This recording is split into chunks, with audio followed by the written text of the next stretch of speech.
Абай Құнанбайұлының 175 жылдығына арналған ақынның өлеңдері мен қара сөздерінен үзінді оқу эстафетасын әнші, композитор, ақын Ерлан Төлебайұлынан қабыл алдық. Бұл жасқа келгенше жақсы өткіздік пе, жаман өткіздік пе, әйтеуір бір тала өмірімізді өткіздік.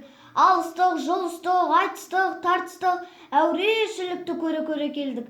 Енді жер ортасы жасқа келдік, қаждық, жалықтық, қылып жүрген ісіміздің бәрін баянсызын байлаусызын көрдік. Бәрі қошылық екенін білдік. Ал енді қалған өмірімізді қайтып не қылып өткіземіз?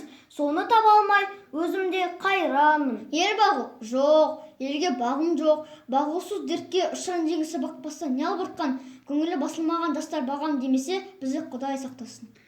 Енді осы эстафетаны ары қарай жалғастыру үшін Хамзин Мақсатқа, Мұханов Даниярға, Құсайынов Нұрболатқа жолдаймыз.